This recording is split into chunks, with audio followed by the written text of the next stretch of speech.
Innal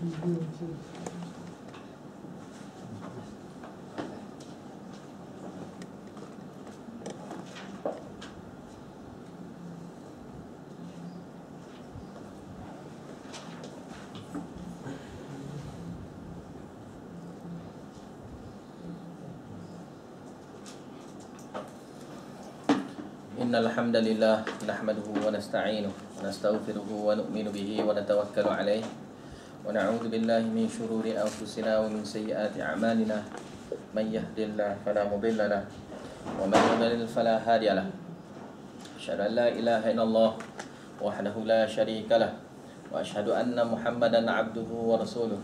Allahumma shalli wa sallim ala Muhammad wa ala alihi wa ashabihi ajma'in wa man tabi'ahum bi ihsanin ila yaumiddin. Subhanaka la ilma lana illa ma 'allamtana innaka antal alimul hakim. Rabbi shrah li sadri wa yassir li amri wa hlul 'uqdatam min lisani yafqahu qawli. Amma ba'd.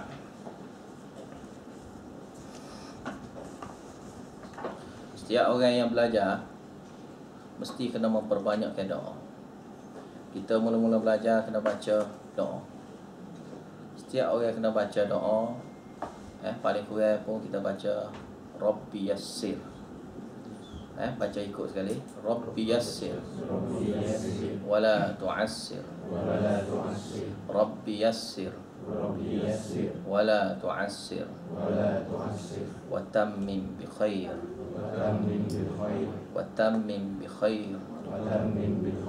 Ya Fattah, Ya Alim, Ya Khabir.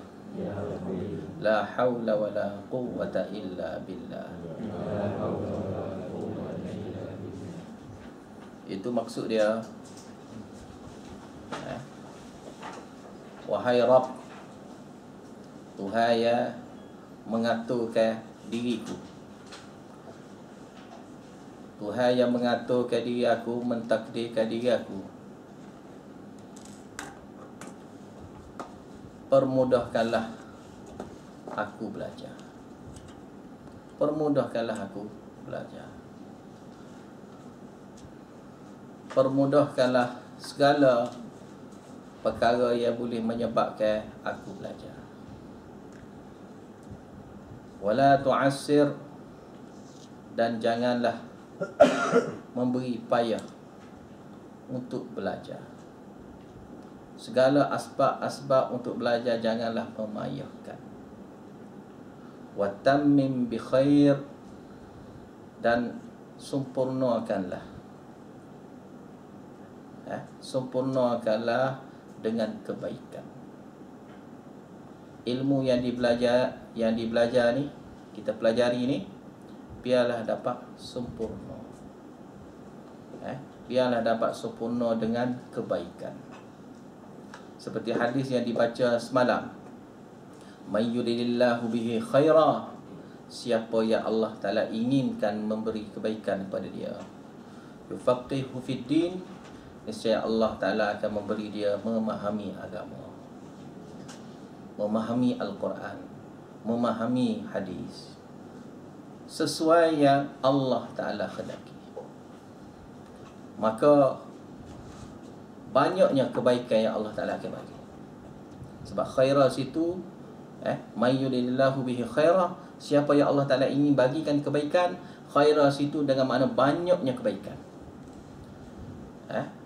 Allah Ta'ala akan bagi kita faham agama. Permudahkan segala cara hidup kita ni untuk dapat memahami agama. Belajar pun mudah, semua perkara mudah. Untuk faham pun mudah, untuk mengajar pun mudah. Jadi kita kena banyak doa. La haula wa la quwwata illa billah, tidak ada daya kuasa melainkan Allah Ta'ala. Bila kita sakit, kita tak boleh belajar. Bila kita adanya musyaqqah, kita tak boleh belajar. Bila kita ada itu, ada ini, kita tak boleh belajar. Jadi kita minta kepada Allah Ta'ala, Allah Ta'ala boleh bantu kita. Allah Ta'ala saja boleh bantu kita. Ya Alim, dialah yang mengetahui. Ya Fattah, dialah yang membuka pintu hati, memberi kelapangan pada kita. Ya Khabir, dan dialah yang amat tahunya tentang diri kita. Apa saja yang berkaitan dengan diri kita, dia tahu semua. Maka kita minta kepada Tuhan yang Maha Tahu, dia dapat selesaikan masalah kita. Dia dapat selesaikan masalah kita. Seperti mana ayat Quran yang sudah dibaca kemarin kan? Ayat Quran yang dibaca kemarin, ayyukum zadathu hadhihi imana. Siapakah dengan ininya ayat Quran mereka ini bertambahnya iman?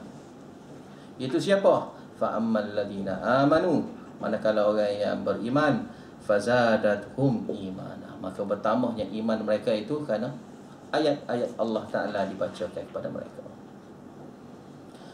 Di ayat yang lain pula, walladina tadaw zadahum hudan wa atahum taqwahum. Orang yang sudi menerima petunjuk Allah Ta'ala, Allah Ta'ala akan tambahkan petunjuk kepada mereka.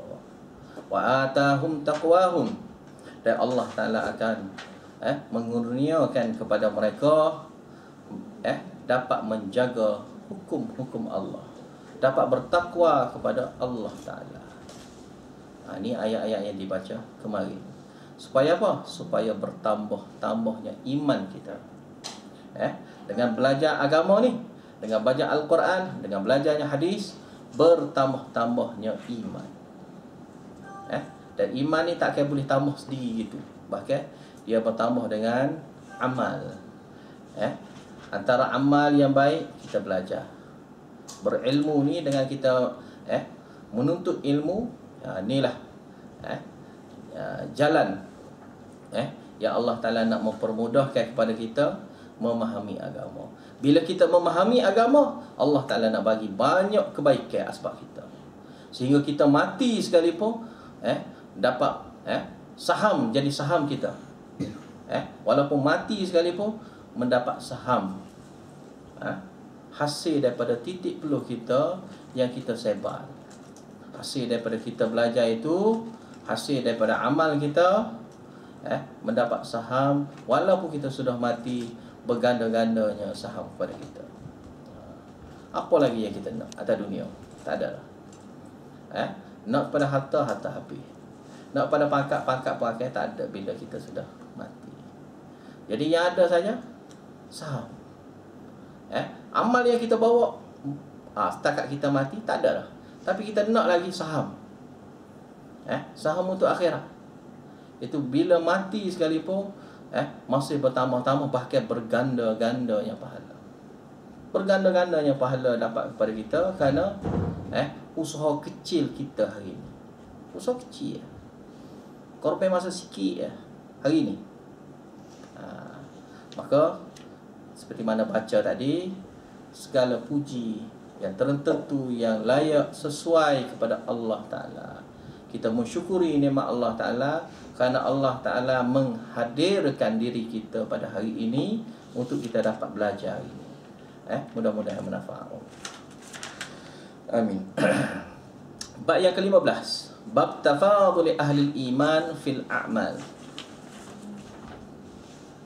Wa bihi qala hadatsana, tengok kitab tengok kertas. Wa bihi qala hadatsana Ismail qala hadatsani Malik an Amr ibn Yahya al-Mazini an abihi an Abi Sa'id al-Khudri an an-nabiy sallallahu alaihi wasallam qala yadkhulu ahlul jannatil jannata wa ahlun narin nara thumma yaqulu Allahu akhriju man kana fi qalbihi mithqalu habbatin min khardalin min iman fayukhrajuna minha qad iswaddu fayulqawna fi nahril haya awil haya syakka Malik fayanbutuna kama tanbutul hibbah fi janibis sayl alam tara annaha takhruju صفراء ملتوية قال وهيب حدثنا عمرو الحياة وقال خردل من خير.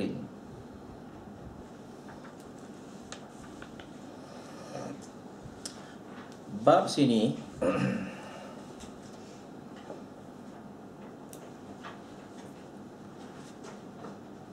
kelebihan-kelebihan yang Allah Ta'ala tambah-tambahkan. di kalangan orang yang beriman.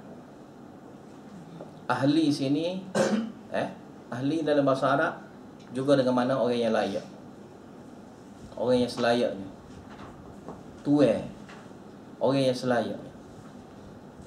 Iman, orang yang selayaknya dia tu sebagai orang yang beriman. Orang yang selayaknya dia tu sebagai kategori orang yang beriman, tu dipanggil ahli. Sebab ahli dengan makna orang yang layak. Dan ahli juga seperti mana kita kata ahli keluarga,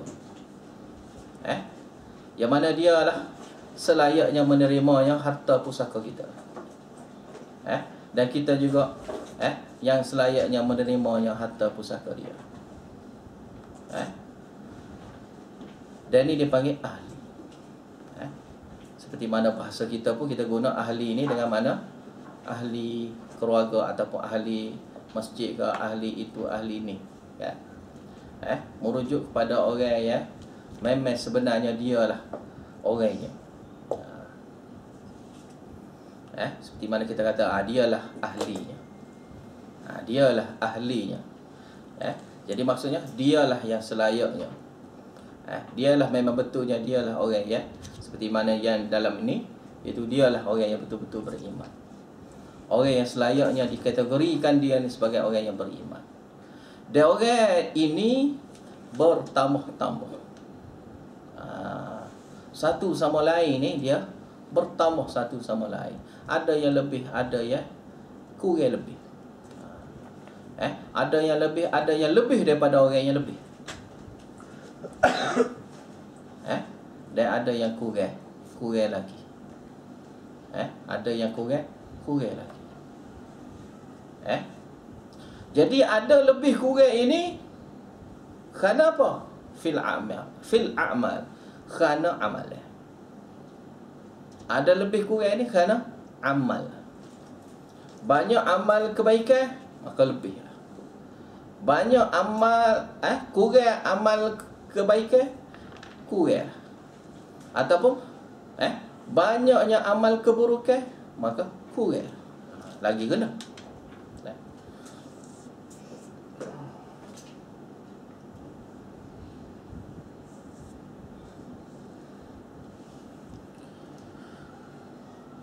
Wabihi qala hadatsana Ismail, dengan sanad yang sampai kepada Al-Bukhari,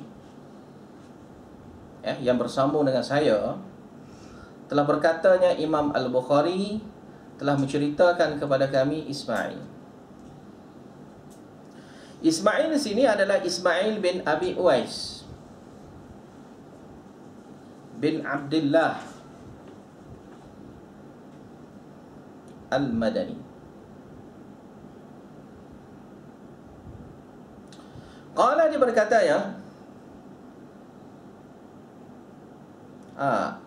sebelum pada tu, Ismail ni siapa?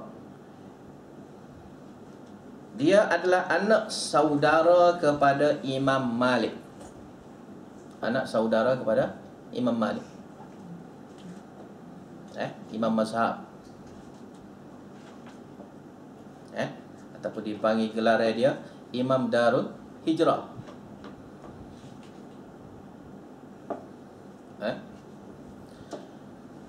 Anak saudaranya Imam Malik ni belajar dengan Imam Malik. Qala, dia berkatanya, haddatsani Malik, telah menceritakan kepada aku Malik. Malik situ Imam Malik, pak saudara dia.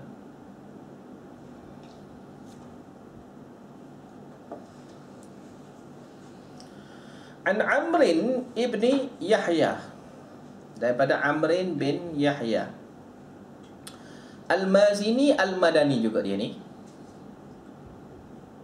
Al-Mazini Al-Madani, Al-Mazini Al-Madani. Dia meninggal pada tahunnya 140. An abihi, daripada ayah dia iaitu Yahya, Amr bin Yahya, Yahya Al-Mazini. An Abi Sa'id, daripada Abi Sa'id Al-Khudri. Abi Sa'id Al-Khudri radhiyallahu anhu, sahabat Nabi. Nama Abu Sa'id sini adalah Sa'ad bin Malik. Nama dia Nama asalnya sahabat Abu Sa'id Al-Khudri adalah Sa'ad bin Malik. Tapi dia ni masyhur dengan nama panggilan dia. Nama gelar dia. Nama gelar dia tu lebih masyhur. Sehingga nama dia sebenar tu orang tahu. Radhiyallahu anhu anin Nabi sallallahu alaihi wasallam, dari Nabi sallallahu alaihi wasallam qala, berkatanya Nabi sallallahu alaihi wasallam, yadkhulu ahlul jannatil jannata, akan memasukinya syurga ahli syurga. Ahli syurga akan memasuki syurga. Ahli syurga akan memasuki syurga. Itu dengan makna pasti akan memasuki syurga. Wa ahlun narin nara, dan ahli neraka pasti akan masuk neraka. Akan masuk neraka. Thumma yaqulu Allahu, kemudian Allah Ta'ala berkata kepada malaikat, akhriju man kana fi qalbihi mithqalu habbatin min khardalin min iman. Kamu keluarkanlah siapa-siapa yang ada di dalam hati dia seberatnya qadar berat dia, amal dia tu qadar berat dia 1 biji sawi. 1 biji sawi. Min iman, iaitu 1 biji sawi iman. 1 biji sawi iman. Ini istilah kepada kecil.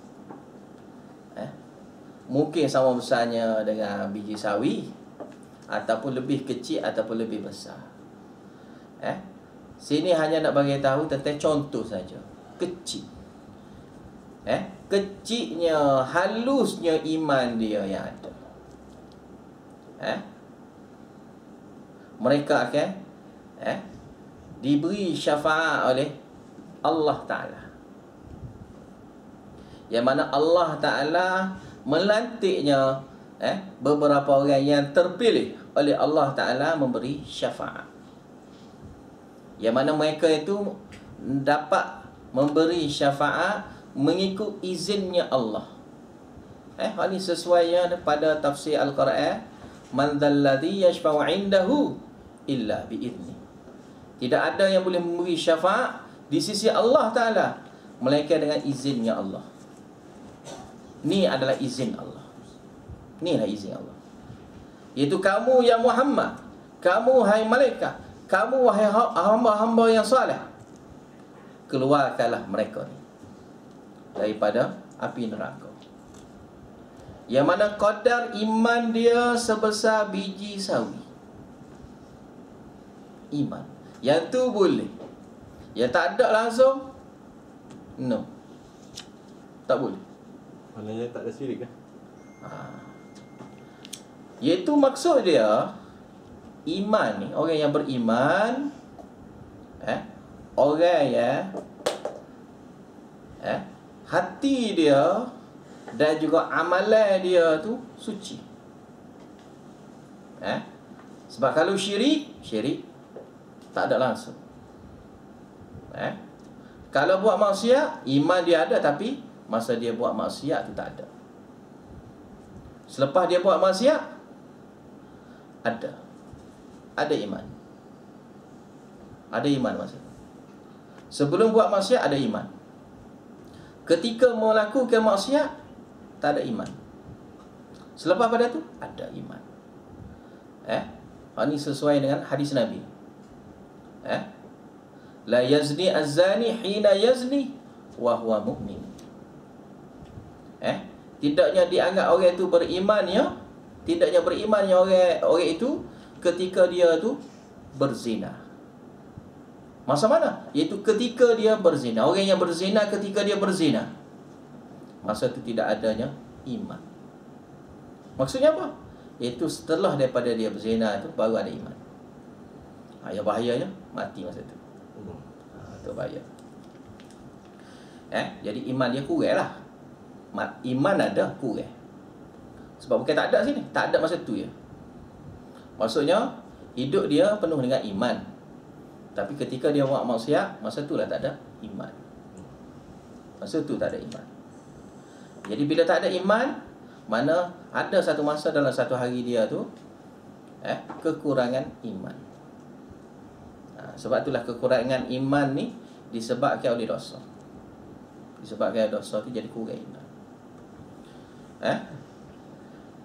Hak tu orang yang berzina satu masa ya, orang berzina satu masa ya. Lama-lama bersejak ya. Lepas tu selepas pada tu dalam masa banyak lagi, baki daripada 24 jam, mana penuh dengan iman. Orang ni tak tahu banyak mana. Mana satu detik sikit saja yang dia beriman, yang lain tu penuh dengan dosa. Tu maksud dia. Satu detik halus saja dia beriman, yang lain tu penuh dengan dosa. Dan dikuatkan dengan ayat Al-Quran apa semua, kecuali syirik.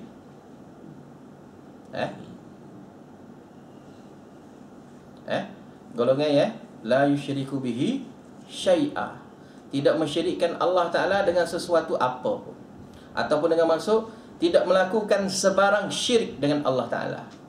Itu syirik kecil itu pun tidak buat, syirik besar lagi lah dia tak buat. Yang ni ada peluang. Cuma kalau syirik kecil masih lagi ada peluang.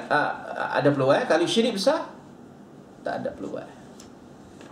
Bila melakukan syirik besar, sudah tidak ada peluang dah lagi dia tu dikeluarkan daripada api neraka. Jikanya dia mati tak bertaubat, dia mati tu tidak bertaubat. Dan juga jika dia tidak adanya sebarang keuzuran. Dan juga jika dia tidak ada sebarang keuzuran.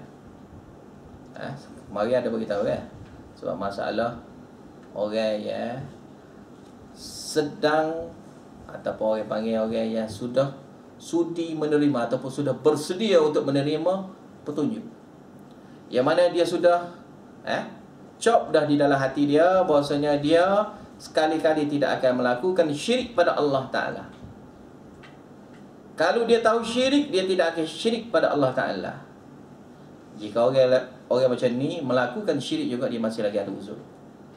Dia masih lagi ada uzur syar'i.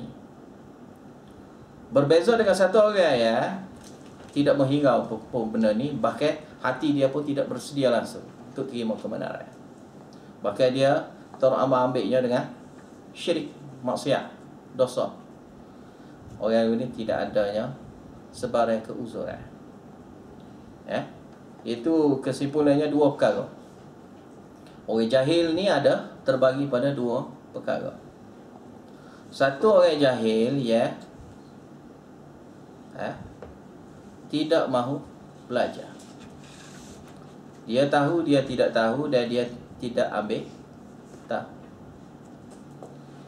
Satu lagi pula kategori orang jahil, dia tahu, dia tidak tahu, tapi dia ambil tahu, ataupun dia mencari, ataupun dia sudah bersedia untuk menerimanya kebenaran. Dan orang macam ni adalah orang yang mempunyai uzur syar'i. Orang yang ada uzur syar'i. Ni ada uzur syar'i. Jika dia jahil tidak mahu mencari kebenaran, tidak bersedia hati untuk menerima kebenaran, dia tidak ada langsungnya uzur. Bahkan dia ni termasuk di kalangan kategori orang yang akan dimasukkan ke dalam neraka. Sebab masuk dalam neraka adalah orang-orang, antara orang yang masuk dalam neraka adalah orang-orang yang jahil. Golongan juhala adalah orang-orang yang ahli neraka. Sebab itulah kita dalam bercakap ni, kita tak boleh kata aku jahil. Tak boleh bercakap gitu. Kita boleh kata aku jahil. Aku jahil. Kalau kita kata aku jahil ni, seolah-olah kita macam doa orang diri kita ni seolah-olah ahli neraka. Kenapa kita nak kata jahil gitu? Ni bahasa orang Melayu yang patut tak guna. Satu lagi macam orang Melayu suka sebut apa? Jahanam. Jahanam. Jahanam. Jahanam kan neraka jahanam. Mana boleh kita guna perkataan jahanam kepada diri kita, kepada keluarga kita. Guna perkataan jahanam. Ni saya biasa dengar lah perkataan jahanam. Jahanam lah dia tu. Untuk ganti kata jahil tu Ustaz, untuk merendah diri kata kurang ilmu, Tak tahu. tak cakap elok tak tahu. Saya tak tahu. Malu nak cakap tak tahu. Manusia ni dia malu nak kata dia tak tahu. Aku tak tahu. Dia rela cakap jahil. Sebab orang Arab kalau tak tahu dia panggil la adri. Jahil tak apa. La adri la arif. La arif aku tidak memahami. La adri aku tak tahu. Orang Arab berbahasa gitu. Orang Arab tak kata ana jahil. Tak kata ana jahil. Orang Arab tak guna perkataan itu, ana jahil. Orang Arab tak guna pun ana jahil. Diguna ke jahil ni kepada siapa? Abu Jahal. Perkataan jahil ni diguna kepada siapa? Diguna kepada Abu Jahal. Diguna kepada golongan kafirun. Kenapa kita guna perkataan untuk orang kafir, untuk diri kita buat apa? Jadi kena ingatlah, bila tahu berhentilah. Kena berhentilah. Tak bolehlah kita sebut aku jahil. Tak boleh kata gitu. Kita kata aku tak tahu. Masih lagi tak faham. Orang Arab panggil la adri, tak tahu. Tak tahu ya. La alam. Aku tak tahu. Jadi perkataan-perkataan gini sepatut kita sebut, supaya dapat jaga. Jaga. Dan Nabi SAW dia suka jaga bahasa. Dia yang paling suka jaga bahasa. Sehingga perkataan tertentu tu Nabi SAW lari disebut.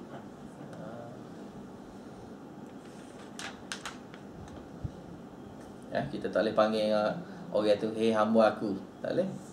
Itu antara perkataan-perkataan yang dilarang guna. Walaupun dia betul hamba-hamba kita. Tempat kita tak ada yang zaman sekarang. Tak ada orang buat lagi hamba, ada hamba abdi. Kalau dulu ada hamba abdi. Kita tak boleh guna perkataan hei hamba aku. Hamba aku tu tak boleh. Macam belah orang utara dia kata suka pergi biawak-biawak ni Ustaz. Biawak apa? Dia panggil gelar biawak. Kawan dia tu.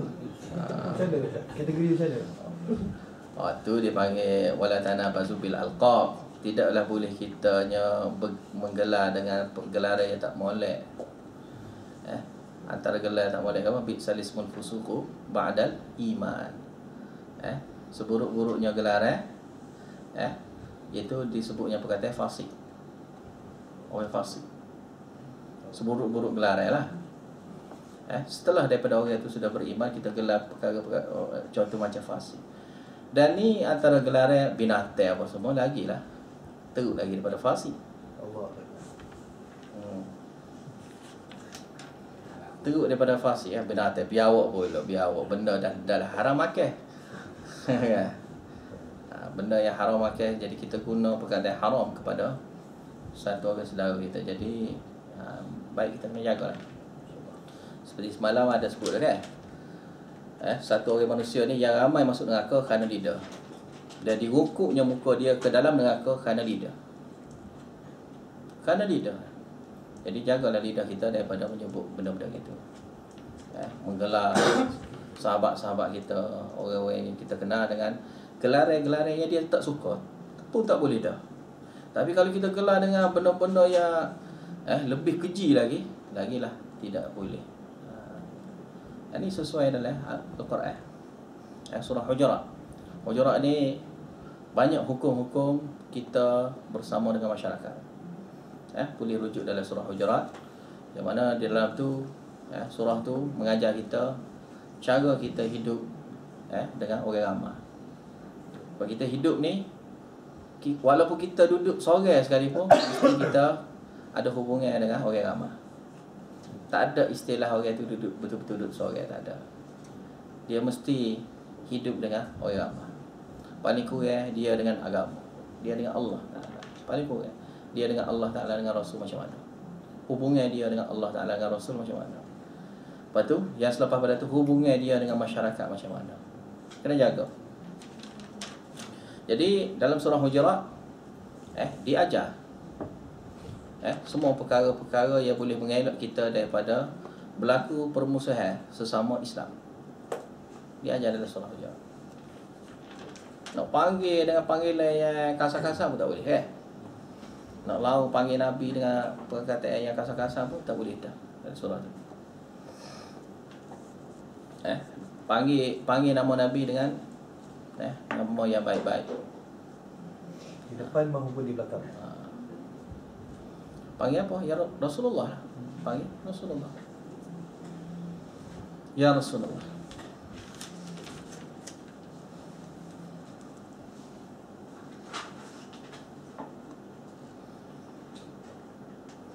Nabi panggil isteri dia apa dia guna perkataan yang lembut-lembut. Hamra. Hamra apa? Hamra. Perempuan berkulit merah.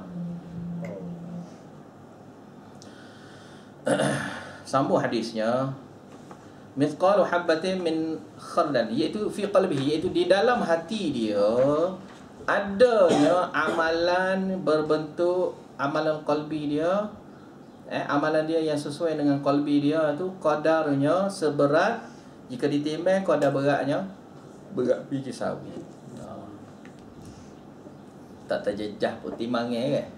Kalau kita letak atas timbangan biji sawi tu tak gerak apa-apa, macam tak ada, kan? Kalau kita timbang, kan? Ya, timbang komputer tu, tak satu biji sawi tu tak terjejah apa-apa, naik satu pun tak.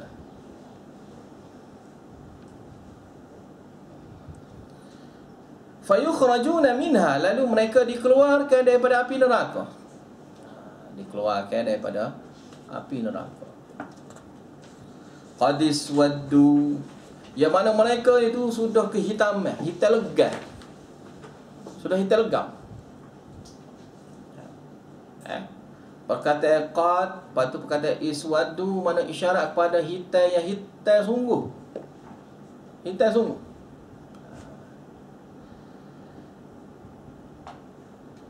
Kesan daripada tinggal di dalam neraka. Tak hilang tu, hitam tu tak hilang.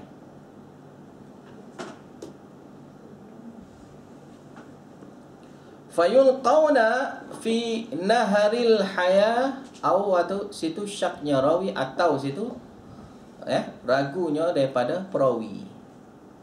Itu perawi situ Imam Malik. Ataupun perkataan yang diguna adalah haya.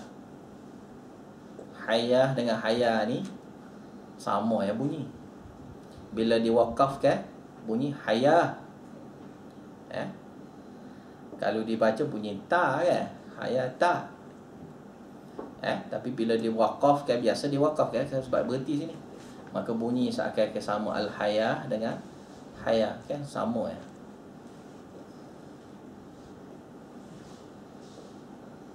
Maksudnya apa? Nak bagi tahu ni.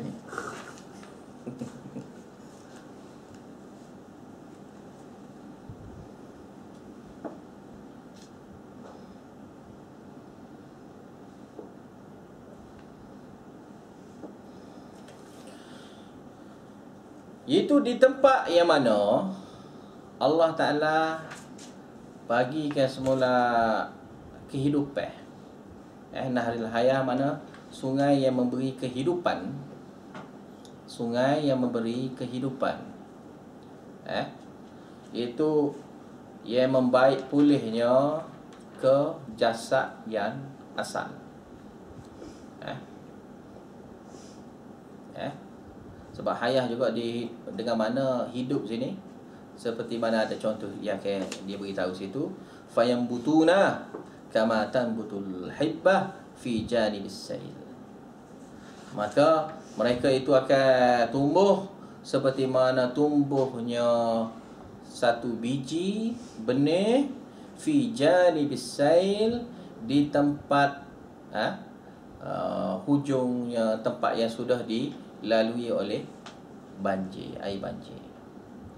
Di kawasan lembah lah biasanya, di kawasan dataran rendah, yang dilalui oleh air. Jadi tempat tu adalah tempat yang subur, dengan penuh baja-baja daripada hasil daripada hasil daripada banjir. Maka biji dengan tanah tu jadi subur, dengan adanya air lagi, lepas tu dengan adanya benih lagi, maka akan tumbuhnya, cepat tumbuhnya benih tu.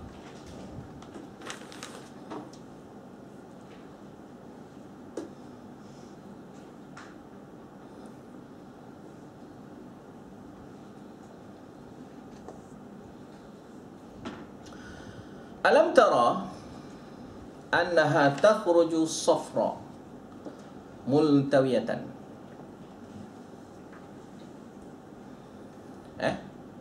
Adakah kamu tidak lihat, tidak perhatikan? Lihatnya mana tidak perhati tengok. Annaha takhruju safra, yang mana dia itu keluar, iaitu biji benih itu dia keluar berwarnanya kuning-kuning. Multawiyatan, bercampur, bercampur naik.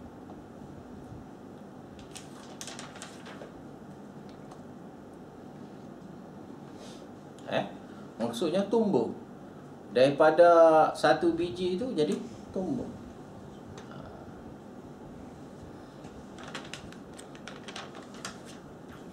Perumpamaan sini dia jadi perumpamaan sesuai. Perumpamaan iman pun dengan satu biji benih. Ditumbuhkan dia pun, dia tu seolah-olah satu benih tumbuh, membesar. Jadilah seperti mana yang ori, seperti mana yang asal, yang asal kejadiannya. Ya Allah Ta'ala kendaki.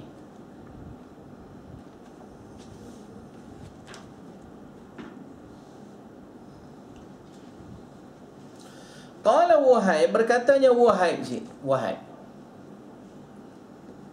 Ini ganti kepada lafaz yang dibawa oleh Imam Malik. Imam Malik ada sebut lafaz yang lain. Jadi ini Wahib sebagai ganti kepada lafaz hadis yang dibawa oleh Imam Malik. Lafaz hadis yang dibawa oleh rawi yang bernama Wahib ini,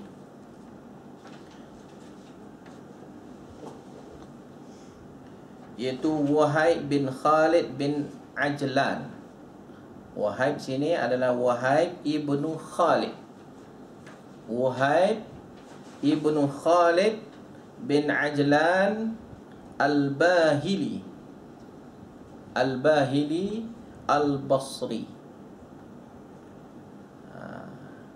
Iaitu sebagai ganti kepada riwayat Imam Malik. Dia berkatanya apa? Haddatsana Amrun, telah menceritakan kepada kaminya Amrun. Amrun situ adalah Amrun bin Yahya Al-Mazini, yang ada sama dengan rawinya Imam Malik kan. Imam Malik kan meriwayatkan daripada Amru bin Yahya Al-Mazini juga. Perasan tak? Tengok rawi tu. Waqala, berkatanya hadis yang riwayat ininya, khardalin min khairin, itu biji sawi kebaikan. Ganti pada perkataan iman dengan perkataan khair, iaitu amal kebaikan. Jadi Imam Bukhari nak memberi samanya sini, dari segi iman dengan khair adalah sama, iaitu khair segala kebaikan, segala amal kebaikan yang dilakukan oleh satu orang dengan iman. Dan jadi hadis ini mengukuhkan pendapat Imam Bukhari yang mengatakan iman amal adalah sama. Mana mungkin satu orang itu mengaku beriman padahal dia itu tidak beramal. Jika dia tidak beramal, dia bukan orang yang beriman. Sebab orang yang beriman mesti beramal. Paling kurang pun amalan dia, mesti dia melakukan amalan-amalan yang difardukan ke atas dia. Dia akan buat. Walaupun yang sunat tu dia tak buat. Tidak menjadi kesalahan kepada dia kerana tak buatnya yang sunat. Jadi iman dengan khair sama. Jadi iman yang ada seberat biji sawi yang dimaksudkan iman situ, amal dia ya seberatnya biji sawi. Amalan yang sesuai dengan hati dia itu yang seberatnya biji sawi. Seperti ayat Quran, bima kasabat qulubu. Ya, bima kasabat qulubu.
Itu seperti mana ayat yang ada sebutnya walakin yu'akhidukum bima kasabat qulubukum.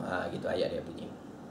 Tetapinya kamu akan diazabnya diazab oleh Allah Ta'ala-nya disebabkan oleh amalan hati kamu. Amalan hati kamu. Itu hati kamu sini maksudnya amalan yang kamu buat itu yang betul-betulnya datang daripada hati kamu. Sebab amalan dibuat iktibarnya dengan hati. Yang mana hadis yang masyhur di kalangan masyarakat kan? Yang seperti mana hadis yang awal Bukhari, innamal a'malu binniyah. Si amal itu bergantung dengan ya.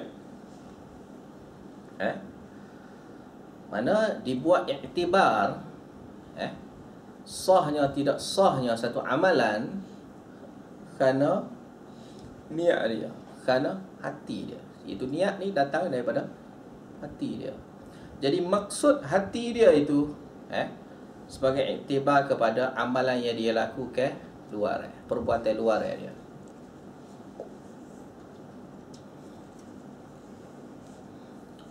Oleh sebab itulah amalan luar kita kena baik supaya dapatnya mensucikan dalam hati. Orang kita banyak yang belajar tasawuf ni, dia kata asalkan hati suci tak apa, luar kotor tak kisah, tak boleh.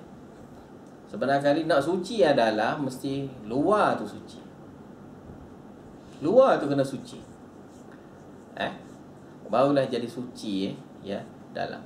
Bukan dalam suci baru jadi luar dah. Sebab bila kita boleh jaga luar dengan sendirinya hati kita makin ikhlas, makin betul. Sinilah sesuai dengan makna-makna yang sudah kita baca tadi. Daripada hari itu lagi baca yang dalam bab iman ni, iaitu amal ibadah kita adalah berkaitan dengan hati. Tinggi rendahnya amalan kita pun berkaitan dengan amalan hati. Amalan yang sesuai dengan hati kita. Jadi satu orang itu yang adanya iman sedikit, adanya amal sedikit yang berguna, benda tu dapat memberi faedah kepada dia di akhirat. Cumanya masuk neraka dulu. Orang yang dikeluar neraka ni bukan ahli syirik. Ahli syirik mana orang yang syirik besar lah. Orang-orang ni dapat dikeluarkan daripada api neraka. Dan walaupun dia tu kalau kira-kira seolah-olah 24 jam dengan segala maksiat, jaga orang ada kan, 24 jam maksiat, takkan tak ada benda baik dia buat kan. Takkanlah tak adanya dia paling kurang pun dia senyum kepada satu orang kan. Dia senyum kepada satu orang pun boleh dah pahala besar kepada dia. Takkanlah tak ada dia buat baik dengan anak dia. Takkanlah dia tak ada buat baik dengan bini dia. Salah satu hari takkanlah dia masuk 24 jam dia buat jahat. Jadi kira-kira sini satu orang tu mungkin di sini ni ada lah. Tapi nak boleh ada tu jarang lah. Kalau nak ada pun jarang sungguh lah ada. Maka hadis ni sebenarnya kali nak memberi harapan, memberi harapan kepada orang yang tidak sampai tahap ni, supaya dia ni ada harapan lagi mengharap kepada rahmat Allah, mengharap kepada rahmat Allah Ta'ala. Manakala kita ni orang yang jaga yang wajib pun kira selamat dah kan. Jadi banyak dah kelebihan dah. Maka kita boleh tambahkan lagi dengan yang sunat lagi bagus. Dan dengan hadis ni juga dapat mengelaknya kita tu mengatakan satu orang tu ahli neraka. Sebab ahli neraka ni kita tak tahu siapa yang masuk dalam neraka secara pasti. Tapi kalau ikut sifat-sifat tu kita boleh tentulah gitu. Tapi kadang-kadang dalam satu hadis ada sebut, walaupun satu orang tu penuh dosa, dia tu penuh langit bumi, tapi kalau dia menghadap dengan Allah Ta'ala, tidak melakukan syirik dengan sesuatu apa pun, dengan sedikit pun syirik, Allah Ta'ala akan hapuskan dengan maghfirah segala dosa dia. Antara hadis. Walaupun hadis ni sebahagian ulama mempertikaikan dari segi syarat, tak apalah, hadis tu ada lah maknanya. Dalam hadis 40 ada. Sebahagian yang sahih. Jadi hadis ni kalau kira-kira sebagai memberi berita gembira ataupun memberi harapan kepada satu orang, dia tu supaya dia ni tidak syirik pada Allah Ta'ala sedikit pun. Maknanya sebarang riak pun dia tak pernah buat, nak tunjuk ke orang pun tak pernah buat. Apa saja perbuatan dia ke arah nak tunjuk-tunjuk pada orang, tak pernah buat. Syirik besar lagi dah tak buat. Dan segala-segala benda yang syirik kecil, bersumpah demi Kaabah ke, bersumpah demi apa macam-macam lah orang buat syirik-syirik kecil bersumpah demi Rasulullah, syirik tak? Syirik, tapi syirik kecil lah. Bersumpah demi Kaabah, syirik lah, syirik tapi syirik kecil. Tapi tahap dia tu adalah tahap dia sudah melakukan syirik lah. Jadi dapat ke maghfirah tu? Tak ada. Itu tak ada. Rugi lah. Jadi kita kalau boleh kena jaga sekecil-kecil syirik pun jangan. Melainkan semua sekali tu sudah diminta apa. Yang pernah buat hari tu minta apa. Minta apa kepada Allah Ta'ala, bertaubat kepada Allah Ta'ala, menyesal kepada Allah Ta'ala, tak mahu buat lah. Dan bila kita tahu benda tu sebagai syirik, tak buat dah lagi. Dan kalau kita terlanjur buat pun, kita minta ampun pula, minta ampun pula. Jadi orang ni ada harapan yang Allah Ta'ala nak pun dosa. Manakala orang ni kira-kira sikit sangat mungkinlah dia tu ya dosa lain dia buat, lepas tu syirik kecil pun dia buat, tapi yang dia tak buatnya syirik besar dia tak buat. Maka orang macam ni walaupun penuh dengan dosa, dia tu dapat dikeluarkan daripada api neraka. Maka dengan sini kita akan jadi tidaknya mudah kata hei ahli neraka. Kita tak boleh cakap gitu ke orang. Hei ahli neraka. Tak boleh. Perkataan gitu kita tak guna perkataan itu. Sebab perkataan itu bila ahli neraka, ahli ni makna tuai neraka. Tuai yang menghuni neraka. Orang yang ada anak kucing neraka kan. Jadi orang macam ni kita tak panggil. Kita tak boleh panggil gitu. Sebab hayat dia, hidup dia, akhir hidup dia bertaubat pun kita tak tahu. Jadi kita jaga lidah kita sebagai orang yang beriman. Jaga bila buat, pernah buat, minta ampun. Semua orang ada buat kesilapan, maka minta ampun pada Allah Ta'ala. Jadi yang pula kita tak buat, supaya kitanya tak ada pasal-pasal. Kita betul dah, yang lain betul belakang, tapi lidah kita tak jaga. Sikit lah kita tak jaga lidah. Jadi hadis ni juga tamparan kepada orang-orang yang rasa dia sudah berilmu. Kadang-kadang dia mudah melabel-labelkan orang lain. Bahayalah. Biarlah orang-orang saja melabel kita, jangan kita melabel orang. Gitu maksud. Orang melabel kita Wahabi ke apa ke, tu label-label orang, label kepada kita. Jangan pula kita melabel dia dengan ahli neraka, kafir, melabel-label kayak benda-benda gitu kan. Jangan kita melabelkan kita.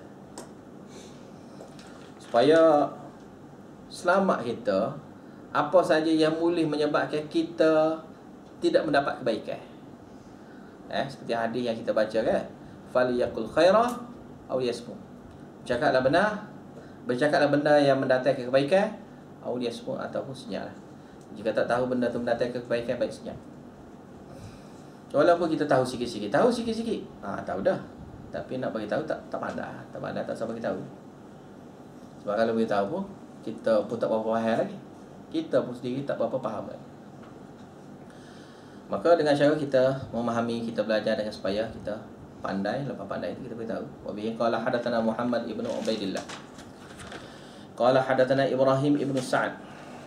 An Salih an Ibn Shihab an Abi Umama ibn Sal ibn Hunayf annahu sami'a Aba Sa'id al-Khudri yaqul qala Rasulullah sallallahu alaihi wasallam.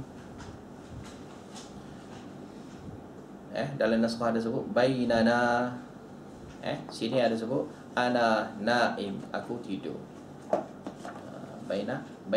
Bainana ataupun ana naim. Ra'aitun nasa yu'araduna alayya wa alaihim qumusun minha ma yablughu thudi wa minha ma duna dhalika wa 'urida alayya Umar ibn al-Khattab wa alayhi qamisun yajurruhu. Qalu fama awwalta dhalika ya Rasulullah? Qala ad-din. Dengan sanad yang bersambung hingga kepada Bukhari, berkatanya Al-Bukhari telah menceritakan kepada kami Muhammad bin Ubaidillah. Muhammad bin Ubaidillah sini adalah Al-Qurashi, Al-Umawi Al-Madani. Dia orang Quraisy lah. Qala, dia berkatanya haddatsana Ibrahim ibnu Sa'ad, telah menceritakan kepada kami Ibrahim bin Sa'ad. Ibrahim bin Sa'ad sini Ibrahim bin Sa'ad bin Ibrahim bin Abdul Rahman bin Auf bin Abdul Harth bin Zuhrah. Dia adalah tabi'in. Dia ni adalah tabi'in, tabi'in besar.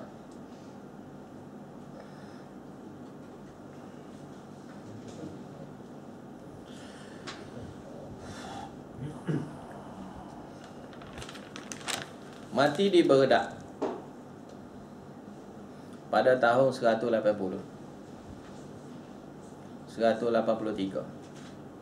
An Salih, daripada Salih. Salih sini adalah Salih, gelaran dia dipanggil Abi Muhammad, Abu Muhammad bin Kaisan Al-Ghifari.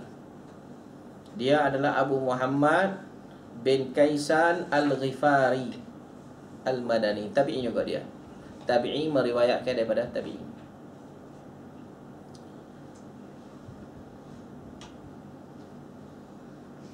An Ibn Syihab, daripada Ibn Syihab. Tabi'in tadi mati pada umur 160. Saleh tadi. Saleh tadi, Saleh dia, nama dia Saleh. Dipanggil dia tu Abu Kaisan. Abu Muhammad bin Kaisan Al-Ghifari. Dia ada kisah sikit dia ni. Dia kisah, ada satu kisah. Dia belajar ni. Dia tabi'in.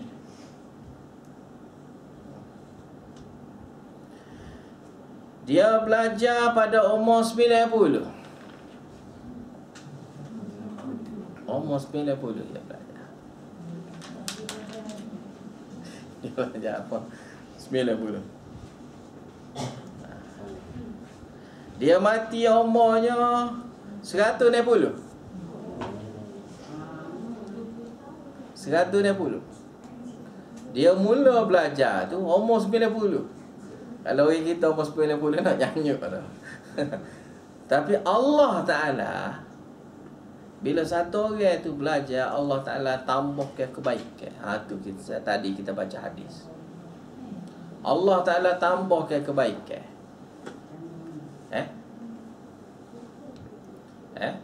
Inilah kebaikan dia. Zadatuhum hadhihi imana. Ayat tadi kan? Dan banyak lagi ayat-ayat dalam Al-Quran yang menyebut Allah Ta'ala menambahkan hidayah kepada orang beriman. Tambahkan iman. Jadi tambah iman, kadang-kadang tambah iman dengan tambahnya masa.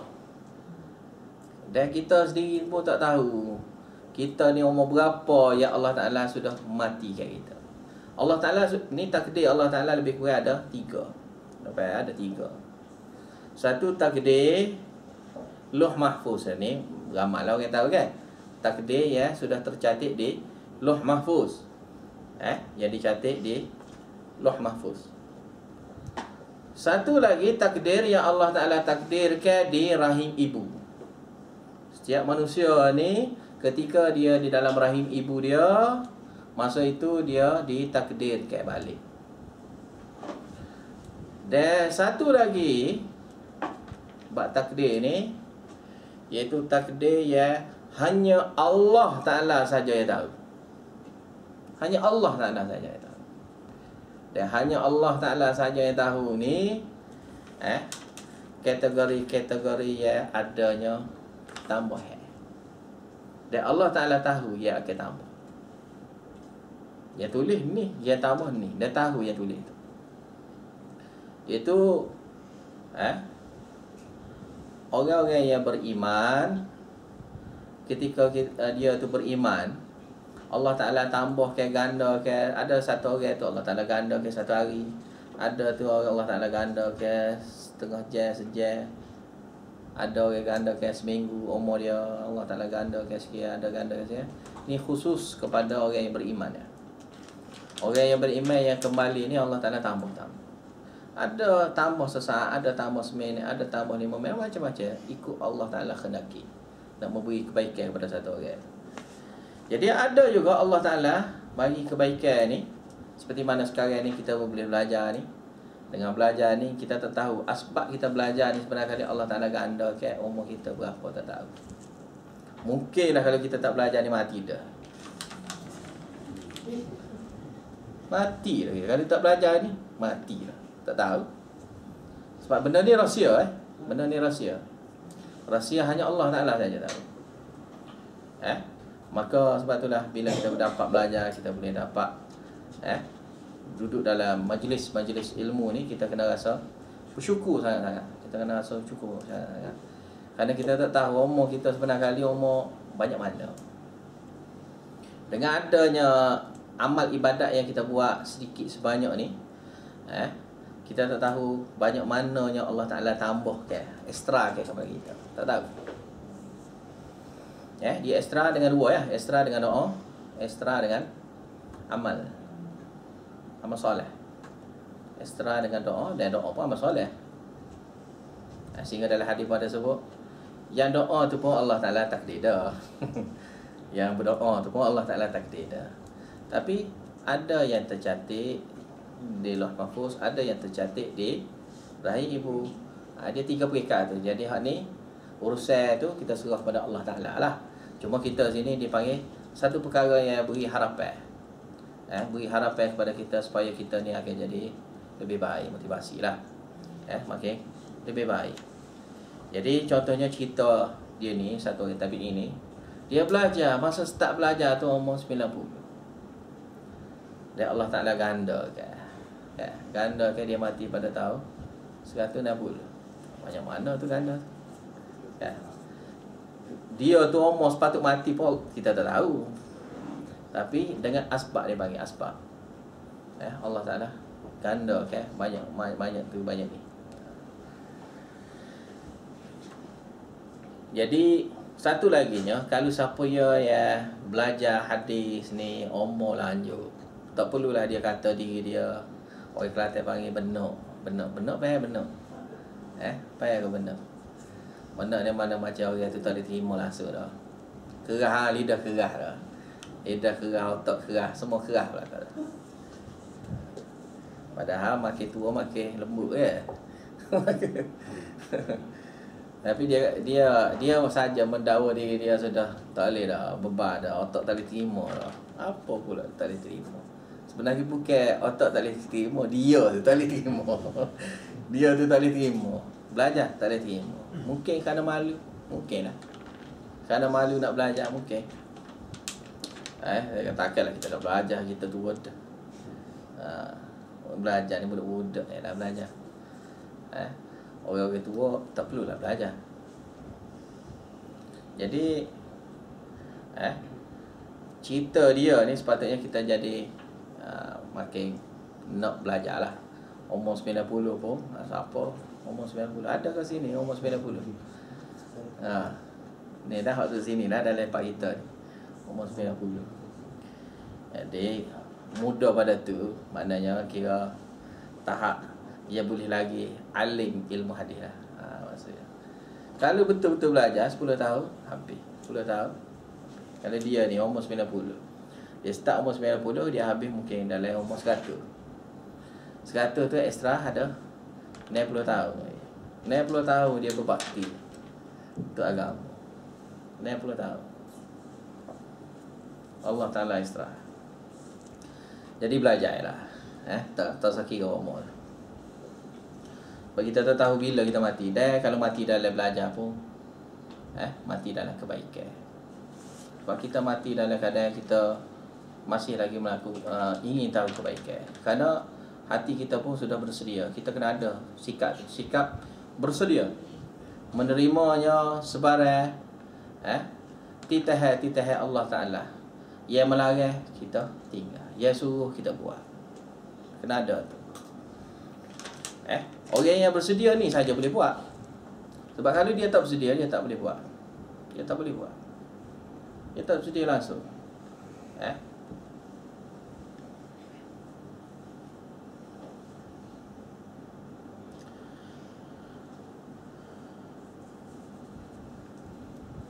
Habis cerita an Saleh daripada Saleh. Biasa pun saya mengajar hadis pun cerita dia ni saya beritahu lah. Cerita dia ni. An Ibn Syihab, daripada Ibn Syihab. Ibn Syihab sini Az-Zuhri. An Abi Umamah, daripada Abi Umamah.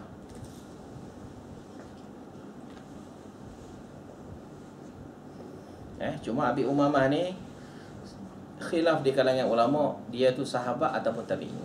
Tapi kalau tabi'in, dia tabi'in yang tua lah. Tabi'in yang tua lah. Itu garanti lah. Tapi kalau dia tu sahabat, selisih di kalangan ulama. Dia tu betul sahabat ke tidak?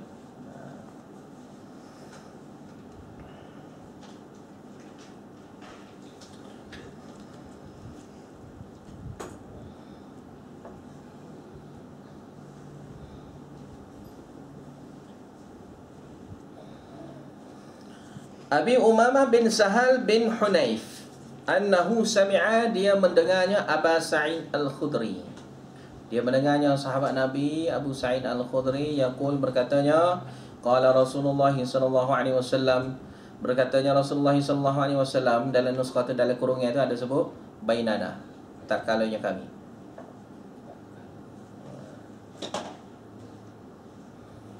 Tapi kalau bainana jadi tak sesuai sangatlah dengan selepas pada tu. Cuma sini ada sebutnya ana-naim, iaitu ketika aku tidur. Ketika aku tidurnya, ra'aitun nasa, aku bermimpi melihatnya orang ramai. Ya'raduna alayya, dipamerkan di depan aku.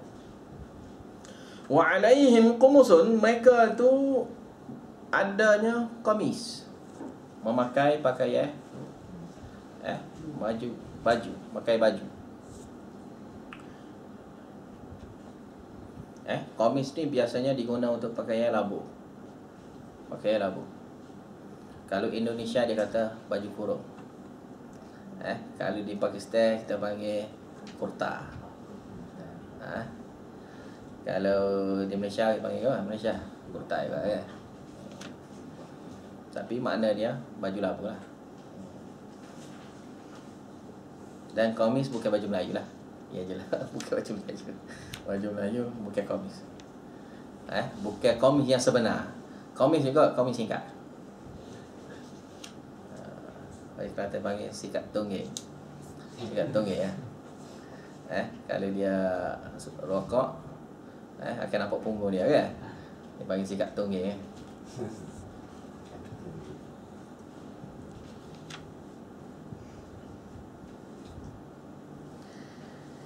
Maknanya pakai spek lah kalau komis, kalau baju Melayu tu. Jadi komis ni mana labu. Labu lah.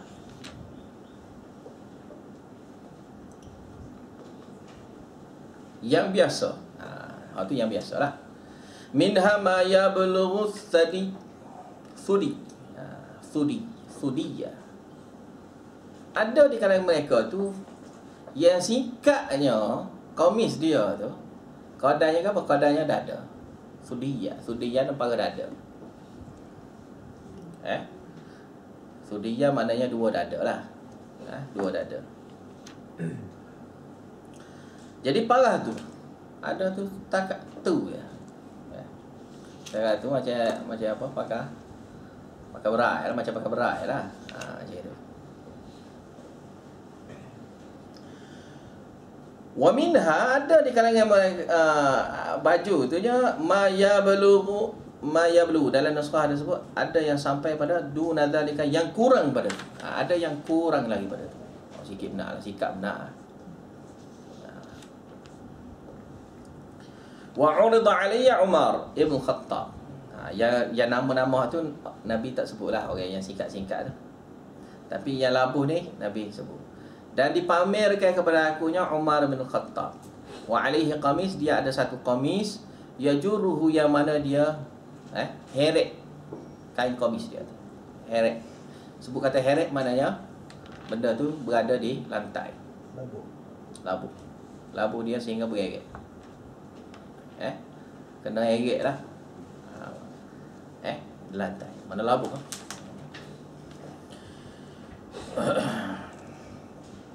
Labuh hingga ke lantai. Dia pun heret.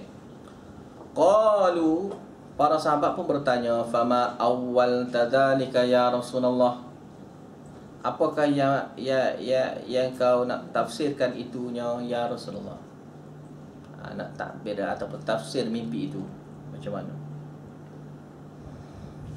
Qala, dia berkatanya, ad-din, berbarisnya atasnya nun. Nun tu bagi atas. Itu ad-din sini dengan maknanya agama. Din dengan makna agama. Dan agama tu dengan makna pegangnya hati.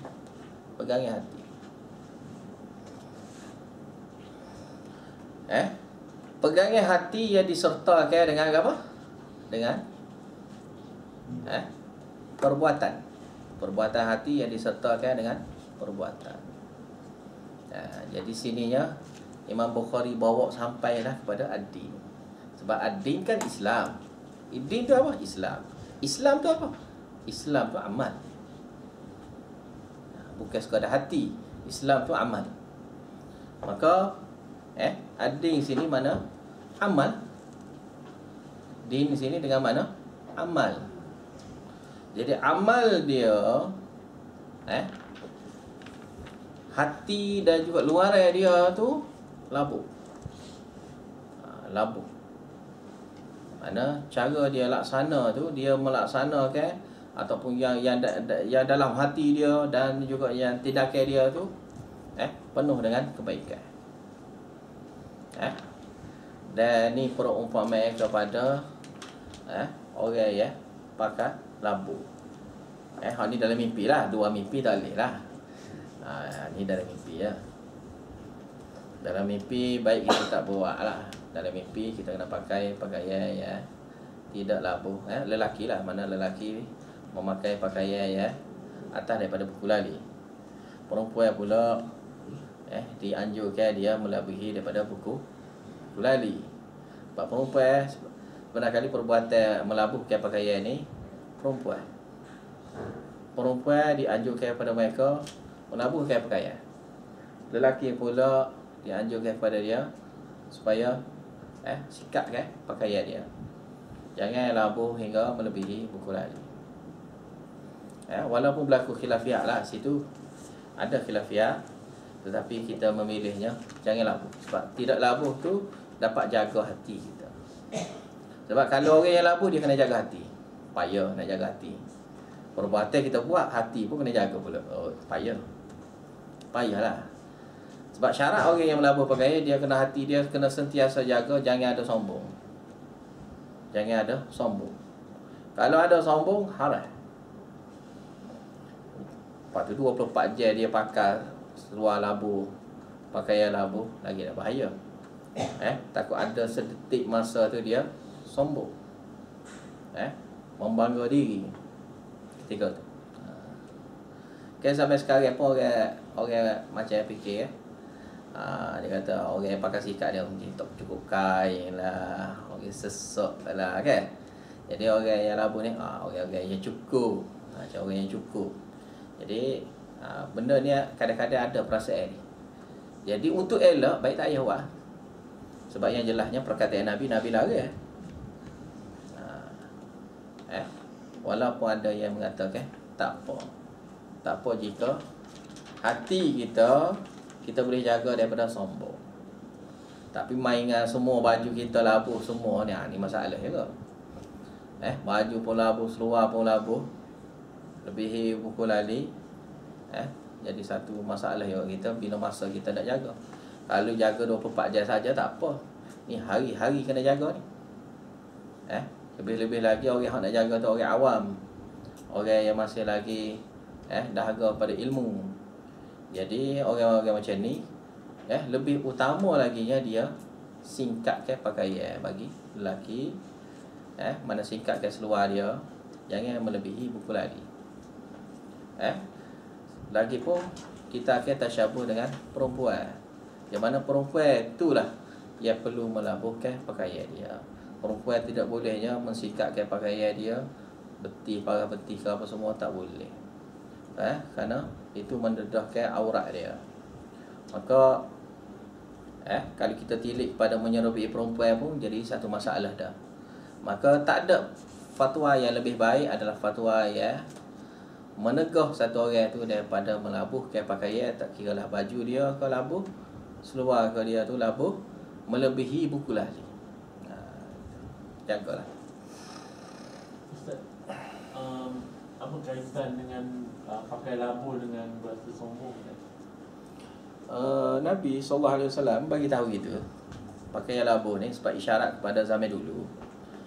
Zaman dulu dan zaman sekarang pun boleh jadi berlaku lah. Yang mana orang miskin zaman dulu, zaman Nabi ada satu pakaian saja. Dan satu pakaian sehingga Nabi pernah beritahu kalau dia ni solat jadi imam, janganlah kau perempuan bangun sebelum daripada imam bangun. Sebab apa? Boleh nampak kerana singkat. Jadi pakaian singkat ni adalah pakaian orang miskin. Dan Nabi SAW sentiasa cinta kepada orang miskin.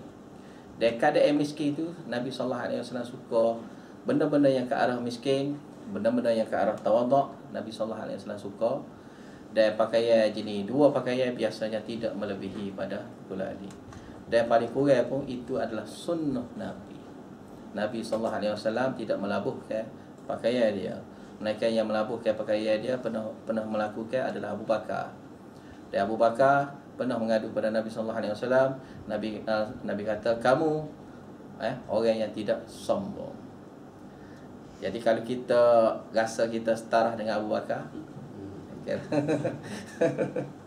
jadi sininya Nabi kata gitu, sehingga sahabat Abu Bakar pun rasa resah gelisah dah kerana dia takut dia pun sombong.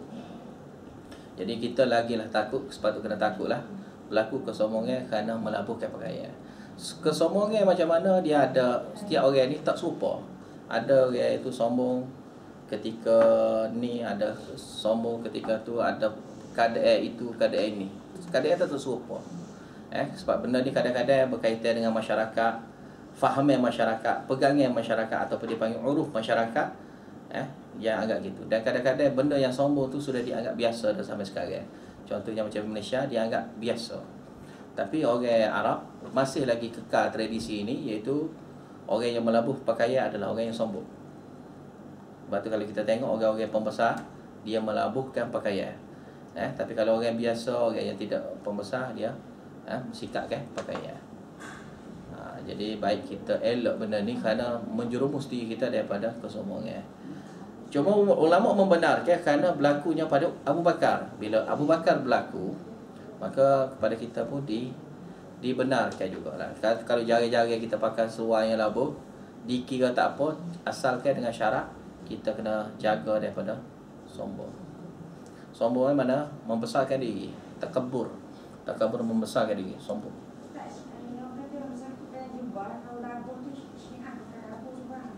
Orang Islam begini pun pakai labu tu. Syiah kadang-kadang kalau tengok Syiah pakai kurta apa ada. Kalau di Pakistan Syiah pakai kurta, tak pakai jubah. Jadi pakaian gitu kadang-kadang kita tak boleh nilai juga lah. Jadi macam Syiah pun siap pakai serban lagi. Serban pun dia pakai. Hindu pakai juga serban. Ya, serban Sikh tu lah yang serban ada ekor dua tu. Yang macam kita cerita Hindustan kan, dia nak kahwin kan, dia ada pakai serban panjang tu, ekor dua, satu tu ekor duduk atas tu. Shah Rukh Khan pakai gitu. Habis itunya bab al-haya'u minal iman. Al-haya' minal iman. Wa bi qala hadatsana Abdullah ibn Yusuf qala akhbarana Malik ibn Anas an ibn Shihab an Salim ibn Abdullah an abihi anna Rasulullah sallallahu alaihi wasallam marra ala rajulin minal ansari wa huwa ya'izu akhahu fil haya'i faqala Rasulullah sallallahu alaihi wasallam da'hu fa innal haya'a minal iman. Bab sini adalah bab yang nak menerangkan tentang malu. Malu minal iman, sebahagian daripada iman. Malu dia ada dua ya. Malu ada dua perkara ya. Malu yang tercela, malu yang terpuji. Malu yang tercela adalah malu melakukan kebaikan. Malu melakukan kebaikan adalah malu yang tercela. Bahkan malu yang berbentuk melakukan kezaliman kepada malu. Kita meletakkan malu tidak sesuai pada tempat dia. Malu tidak boleh malu kepada benda kebaikan. Tak boleh malu pada benda kebaikan. Kita malu kepada benda keburukan. Malu melakukan benda keburukan. Malu ni adalah malu yang terpuji. Kita jenis orang yang biasa buat dosa tu, tapi kita malu. Malu ni biasa. Kalau orang ramai pun kita malu kan. Jadi kita pun tak buat lah di depan orang ramai. Maka malu ni kira malu terpuji. Mudah-mudahan depan orang ramai ni dia dapat jaga. Mudah-mudahannya masa dia duduk sorang pun dia boleh jagalah. Kadang-kadang yang sorang ni yang paling payah kali nak jaga yang duduk sorang lah. Sebab sorang ni bebas ya. Dia nak buat apa saja, tak ada siapa boleh tengok. Tapi orang yang malu sebenarnya, dia malu sampai pada tahap yang sebenar, iaitu Allah. Bila dia tahap pada malu pada Allah Ta'ala, tak ada dah duduk sorang ke duduk ramai ke, dia akan malu. Jadi tahap malu ni lah yang dianjurkan. Dan tahap malu ni lah juga rendah tingginya iman satu orang. Tinggi ke dah iman dia? Tinggi dah, ada dah iman dia. Contohnya masa orang ramai ni dia malu nak buat keburukan, nak buat benda dosa. Tapi bila duduk sorang tu dia masih lagi buat dosa. Okey lah, okey dah. Tapi ada lagi kekurangan, iaitu iman dia tu masih lagi rendah. Kerana duduk sorang dia masih lagi tidak boleh kawal. Malu dia.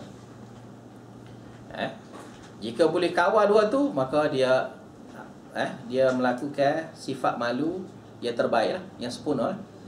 Itu duduk sorang pun malu, duduk ramai pun malu, kerana dia malu pada Allah Ta'ala.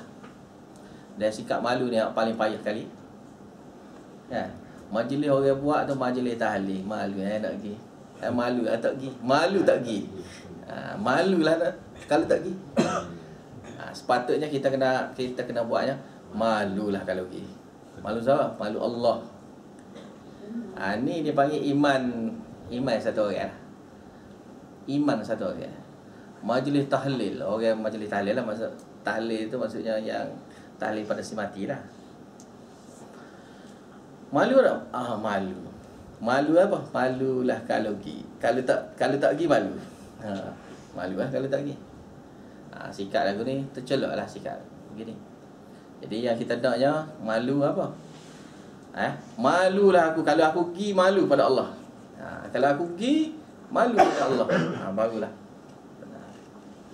Itu juga orang duduk buat majlis yahanana apa, malu tak pergi. Orang duduk selawat orang duduk buat selawat apa duduk diri ramai-ramai duduk merabal. Malu lah kalau tak pergi. Apa orang akan kata pada kita? Malu. Maka kita pun pergi. Malu ini malu yang tercela. Malu yang sebenar adalah malu pada Allah Ta'ala, iaitu malu kalau aku pergi aku malu pada Allah.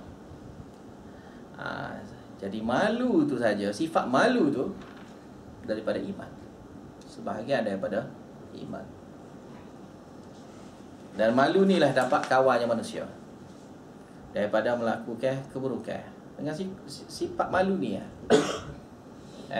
Sebelum pada ni hadis yang menyebut tentang cinta kerana Allah, benci kerana Allah, tu antara sifat-sifat hati ya.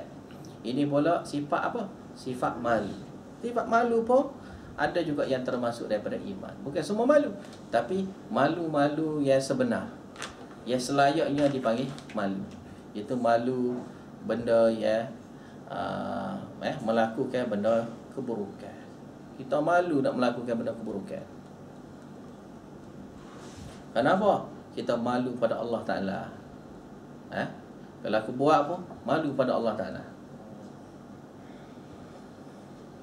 Pakai yang sifat malu gini, kadang-kadang bila kita malu pada makhluk, Allah Ta'ala akan serahkan urusan makhluk. Allah Ta'ala tidak akan bantu dia sedikit pun, satu sen pun Allah Ta'ala tak akan bantu dia. Tapi jika dia malu pada Allah Ta'ala, Allah Ta'ala akan bantu. Walaupun semua orang itu tidak membantu dia, Allah Ta'ala pasti akan bagi nusrah pada dia, membantu dia untuk mengatasinya. Orang ramai pulau dia macam mana buat jahat pada dia, mengutuk dia apa semua, Allah Ta'ala lah akan bantu. Bila kita ikut cara Islam secara sebenar, menjaga hukum Allah Ta'ala secara sebenar, pasti Allah Ta'ala akan bantu.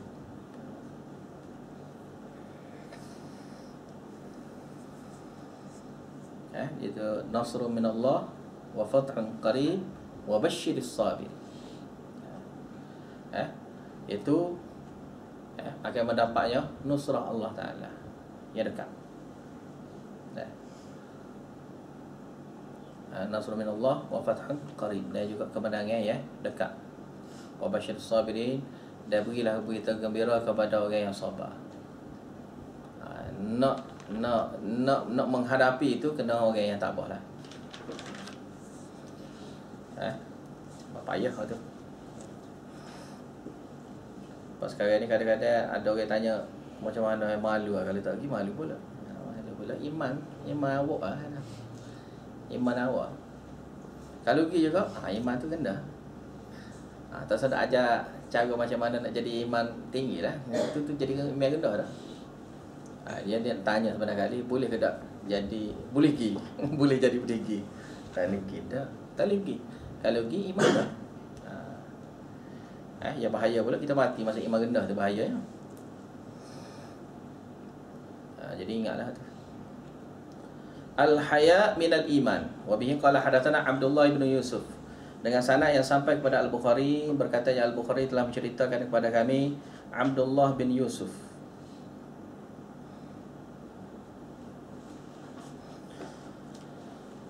At-Tunisi qala, dia berkatanya akhbarana Malik, telah menceritakan kepada kami Malik, Malik sini Imam Malik, an Ibn Syihab, daripada Ibn Syihab iaitu Az-Zuhri, sama dengan sebelum ni, an Salim bin Abdullah bin Umar bin Al-Khattab Al-Qurashi Al-Adawi At-Tabi'in, dia tabi'in.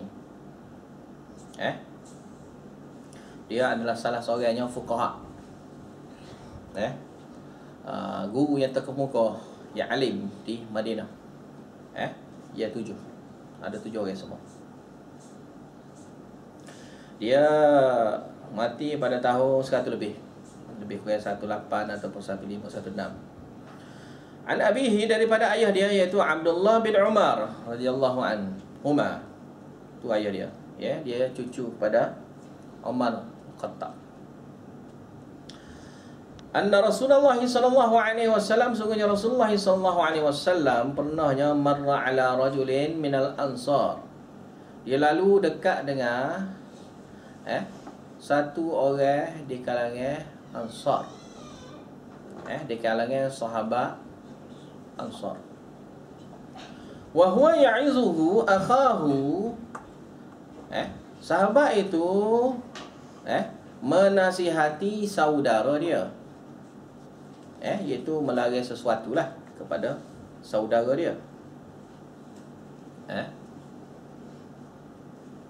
Iaitu fil haya, dalam masalah malu. Jangan, maknanya dia larang tak usah malu lah, mana gitulah. Dalam bab malu. Faqala Rasulullah sallallahu alaihi wasallam, berkata Rasulullah sallallahu alaihi wasallam, da'ahu, biarkan dia. Dia jenis pemalu itu, biarkan dia. Fa innal haya, kerana malu itu juga minal iman. Malu itu juga daripada iman. Tapi malu dengan yang cara sebenar lah. Malu itu malu dengan cara sebenar.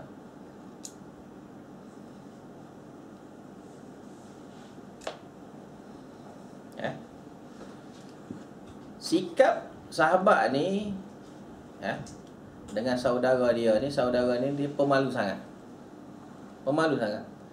Jadi dia banyak menasihatinya saudara dia ni tentang malu. Maka Nabi bila dengar bab malu tu, Nabi kata biarkan. Kerana malu tu dah dapat jaga dia. Sifat malu tu dapat jaga dia. Maksudnya sini jangan melampaunya kamu melarang dalam bab malu, kerana malu itulah dapat jaga dia. Itu maksud. Malu itulah dapat jaga dia daripada melakukan benda keburukan. Jadi orang pemalu.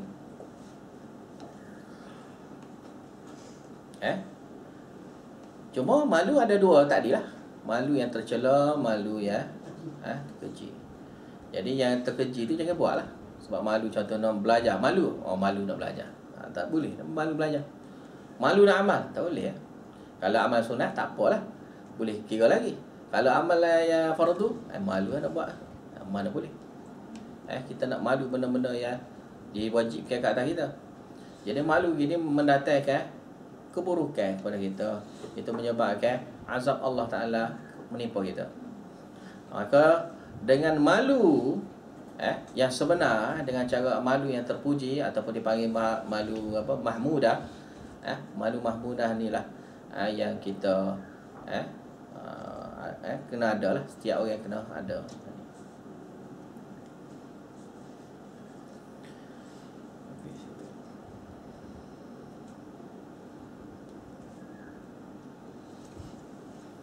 Jika kita perhati tengok dalam masalah iman ni, hadis-hadis yang dibawa oleh Imam Bukhari, semua benda yang berkaitan hati yang ke arah amal luaran ataupun perbuatan luaran inilah, amal ibadah bentuk luaran.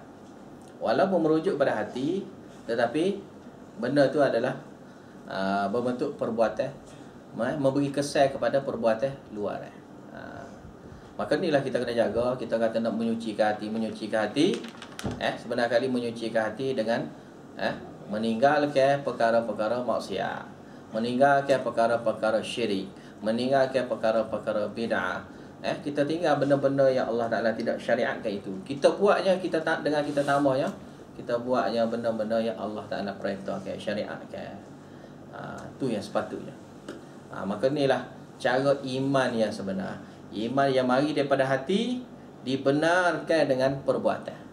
Sebab iman tu sendiri adalah dengan makna tasdik, iaitu iman membenarkan benda yang dalam hati kita itu dengan perbuatan kita.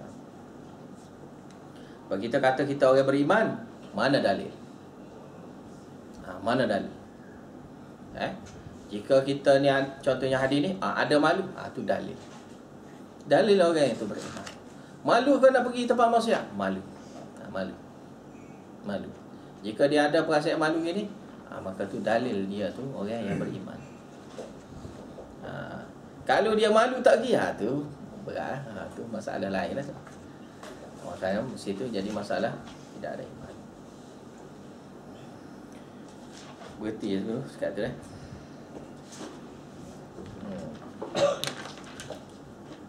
Berhenti dulu pada sambung. Sambung apa ni? Kedua. Lepas Zuhur. Lepas solat Zuhur Kita solat Zuhur.